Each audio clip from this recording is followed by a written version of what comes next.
PT Utama Karya menargetkan menyelesaikan perbaikan jalan tol Trans Sumatera untuk ruas Palembang Indralaya Sumsel menjelang H-7 Lebaran 2024. Branch Manager Tol Palembang Indralaya Prabumuli Syamsul Rizal menyatakan bahwa semua kerusakan jalan pada kedua ruas tol jalan telah diperbaiki menjelang arus mudik Lebaran. Hal tersebut untuk meningkatkan kualitas jalan tol guna memberi kenyamanan dan kelancaran operasional bagi pengguna jalan tol pada musim mudik dan balik Lebaran.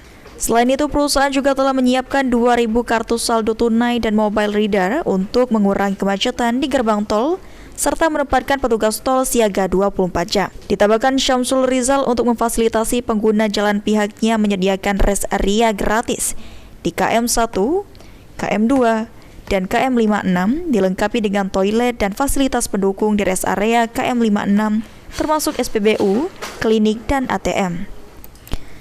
Perkiraan jumlah kendaraan yang melintas kedua ruas tol selama arus mudik dan balik Lebaran mencapai 11.000 kendaraan.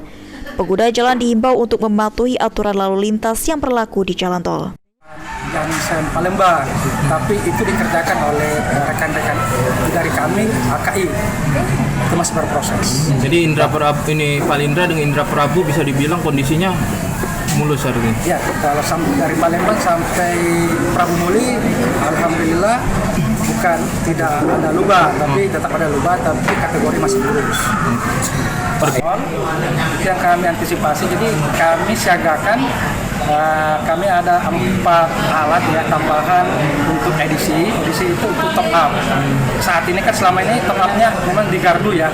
Saat ini kami sudah siapkan 4 unit alat edisi untuk membantu pengguna jalan yang seandainya terperangkap macet, kami akan mendatangi mobilnya untuk bisa top up.